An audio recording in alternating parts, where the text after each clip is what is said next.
So here we go. So when we are talking about commons and commoning at Future Natures here, we are talking about the existing politics of alternatives, but not everything that's included in the politics of alternatives, because as we know, there's a lot of contested claims being made from all sectors about what the way forward is to whether you want like a post-capitalist future, a post-growth future, accelerationist future, gay luxury communism, whatever you want to talk about. There are lots of claims circulating around. We're talking about commons as a specific way of thinking about, building futures through action in the present, through a prefigurative politics, in some ways, but also something that's situated on a historical terrain of struggle against enclosure in various forms. That is, as David Bollier, who spoke to us yesterday, and his co-author Sophie Helfrich have described, as old as humankind, but as modern as the internet. So this is how we situate commoning. We take a relational approach to thinking about commoning and commons. And just like the politics of alternatives is everywhere and quite contested, notions of commons are everywhere and quite contested. So you have people talking about the climate commons and the ocean as commons, but then you have people talking about commoning being a particularistic and place-based or space-specific set of activities. So, what are we talking about when we're talking about actual commons? Our starting point for conceptualizing commons in Future Natures has been a relational orientation that kind of looks or considers commons and commoning, commons actually, simultaneously through three kind of conceptual perspectives or lenses, or three ways you can see commons. So first of all, as we've already talked about, is we see commoning. I'm going to open my water now because I'm getting thirsty already. As involving, and this is kind of what you might call a classical or similar to a classical definition on commoning coming out of kind of the new institutionalist school of thinking about the commons. It's most strongly associated with Eleanor Ostrom and our colleagues, but we don't take exactly that same line of thinking about a commons, but this is a commons as a resource or a constellation of resources. But where we depart from the kind of new institutionalist school is we don't think necessarily of commons in terms of property or capital, but in terms of embodying relations that endow these resources with meaning, that make them in fact resources, and endow them with meaning, with social value, and with status as social goods, or what Massimo DeAngelis calls commonwealth. This includes not just good aspects of these resources or usefulness of them, or things that we would valorize in terms of social values, but when we're talking about these constitutive relations, when we're talking about the construction of things as resources and the definition of them as such, this also includes contestations, negotiations, and compromises in practice. And this brings us to the second way that we can simultaneously conceptualize commons, and this is commoning as an inherently and active social and political process of governance and social reproduction involving relations between people who self-organize as a distinct community of commoners. They may or may not use the term commoners, but we would identify them as such. But also along with this group of people, sets of norms and practices that they agree upon, but also the technologies and values that go into the co-construction of this resource with this community of commoners. And now, of course, the third way, which I've already talked about, that we simultaneously conceptualize commons, so commons. The second one would be more like commoning, the doing of the commons, when we talk about the social process. But the third way we conceptualize is, of course, as part of a broader terrain of struggle. And this is social, material, and value struggle against forces of enclosure, as I already discussed, And this terrain has been shaped by people's responses in the face of processes of things like colonization, of gendered, racial, class, and caste-based exploitation and violence, uneven development. And these forces have only intensified in recent decades, and they've changed. They're evolving. They're dynamic. Whereas not too long ago, we would have talked about enclosure of natural resources in terms of privatization for things like private conservation areas or mining or things like that. Now we have forms of financial enclosure that happen that abstract from lived environments and kind of create these new virtual natures that circulate around on balance sheets. So these are dynamics that we have yet to understand and that are still evolving. And that shape this evolving terrain of struggle. So when we think of commoning in relation to enclosure, we understand commoning is not the only thing that can be enclosed. There are plenty of things that can be enclosed and captured and privatized that are not commons, but we do see enclosure and commons as antagonistic forces that have in their antagonism shaped this terrain. So that's the way we kind of start out identifying commons and commoning. And the reason we take on this kind of like three-faced orientation is because we really want to build bridges between different ways of thinking about commoning that have been popular among intellectuals, whether they're academics or non-academic intellectuals, movement-based thinkers.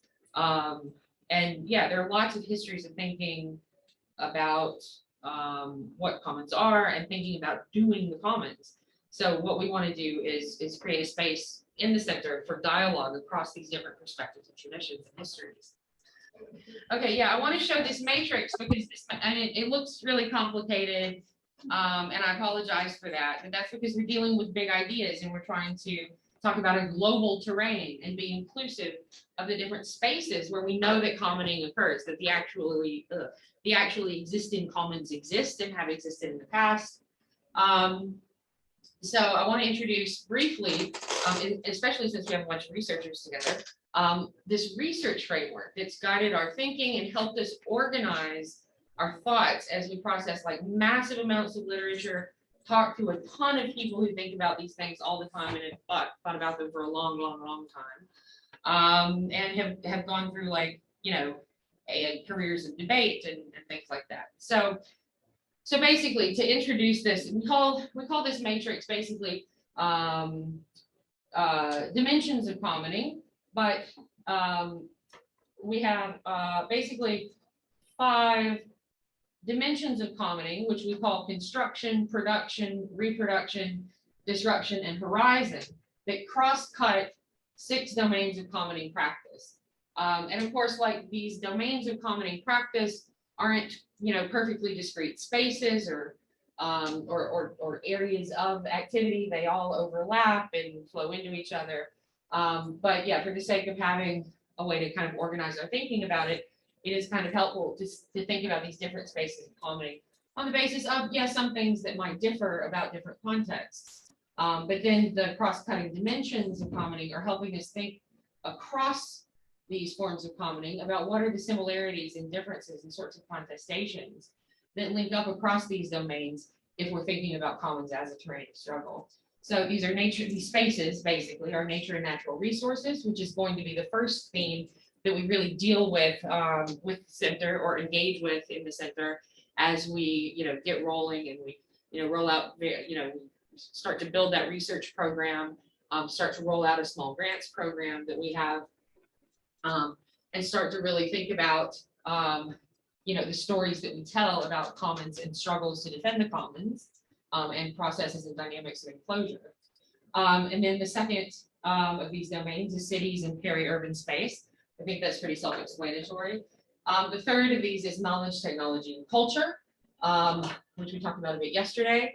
The fourth would be agrarian space. And now between agrarian space, which we're talking about land really, which of course is a natural resource, but is also very, very different than a lot of other natural resources because of its kind of apex status among resources in different ways. But when we're talking about agrarian space and nature and natural resources, these are the kinds of things that tend to get talked about in that kind of classic common sense, put in, either institutionalist frameworks for most thinking that people draw on. And they're also, quite huge sites of kind of like the production of new ideas around the commons, many of which actually, and really ironically, align more with Garrett Hardin's tragedy of the commons notions than they do with the notions of commoners and people who actually study commons as sites and spaces of governance. But yeah, and then, we also have economy and work as a really important domain, and municipal space, municipal space and decision making as one of these empirical domains. So domains, spaces of life and practice where the actual commons exist and have existed. And these cross-cutting lenses or dimensions are interesting because it helps us not only look across different domains of commoning, but if we think about them and what construction, production, and reproduction, disruption, and horizon imply is a process, but also a way to bring in lots of different theoretical notions or values around commoning, values around different types of action, debates about motivation for commoning, but also these sorts of like Natasha was bringing up yesterday, really important issues around contestation within commons and the facts that, even within commons, we're not talking about unproblematic utopias when we're talking about commons in the politics of alternatives. What we're talking about is groups of people deciding to do things together. And when groups of people decide to do things together, you still got to deal with the problem of people. So you're not going to have like these, all of a sudden commons fixed solution and everything's going to be beautiful. You're going to have social life happening in commons as well. So when we look at construction, we're asking questions like, how do commons arise? What processes give rise to social values outside of the stated market, or the ways that the stated market tend to define value in terms of price? How is the nature of something as a resource constructed by the social group that is governing it? These are really important questions. When we talk about production and reproduction, these are really kind of two sides of the same coin. They're really kind of like hearkening to also to two different and dynamic traditions of Marxism. But when we're asking about production, we ask how commoners produce value in a social and material sense. And we're talking about reproduction. We're talking particularly about social issues around social reproduction. So if you're familiar with the work of like Midnight Notes Collective and Silvia Federici, these are going to be, really important dimensions of common. Also, in the talk that Massimo gave yesterday, he was talking about how, one way that enclosure operates is through, basically taking the reproductive labor of the commons and, turning it to its own benefit for, quote unquote, efficiency or innovation or something like that. So these are really important issues. And then disruption is really interesting to me because it's also two-sided. When we look at disruption, we ask questions about how do commons and commoners respond to things like social crisis of nature, societal disruption, things like that. And this is asking about things like, how does what gets called disaster communism happen? So in the wake of like natural disasters, Hurricane Katrina, in the COVID-19 pandemic, we saw mutual aid groups come together and, support people in their communities who couldn't help themselves, but also ask in return that, their neighbors pitch in and help people who are in need. How do these things come together? How do you, amplify these sorts of efforts? Another way that disruption is interesting to talk about is whether or not where you have thriving commons, do these disrupt or stabilize, or how do they affect adjacent institutions? So whereas, a lot of people who think about commons specifically in terms of value, they don't talk a lot about institutions. And whereas the new institutionalist economics always talked about institutions, but lost out on the social value element and the broader politics, we're bringing that back in and we're talking about, how, different institutions can stabilize, disrupt, reinforce, or diffuse ideas across society. And then also, what sorts of effects do these adjacent institutions have on commons themselves? So these are, yeah, questions associated with disruption. And then, horizon for our center is really one of our favorites, because this is really where we get to play. This is where we get to talk about the sorts of futures that commoners envision and are enacting through practice in the present. This is about building other worlds, in both a literal sense and in the sense of the social imaginary.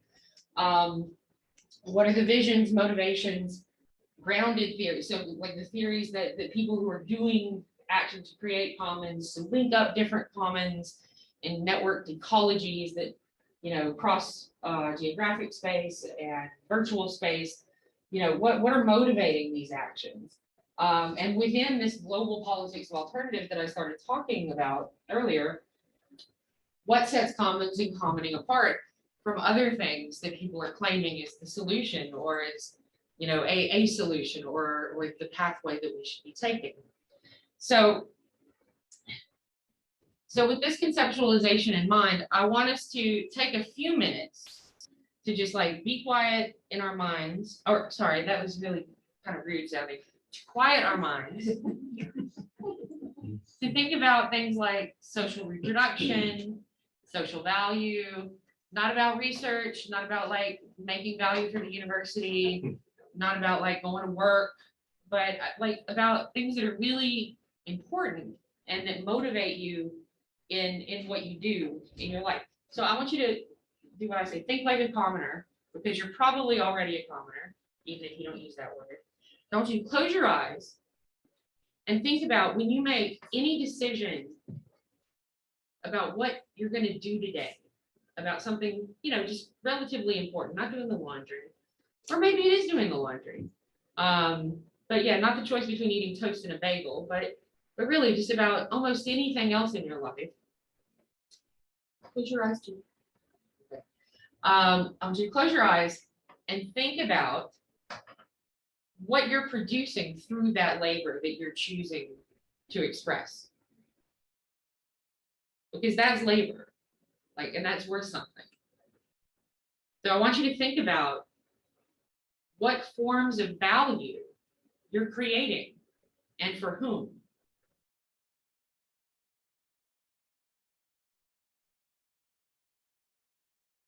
When you're doing activities in common. I think you need to close your eyes and be quiet and think about in your daily life, when you make a decision about what you want to do, what makes you happy, what makes you feel like you're right with yourself.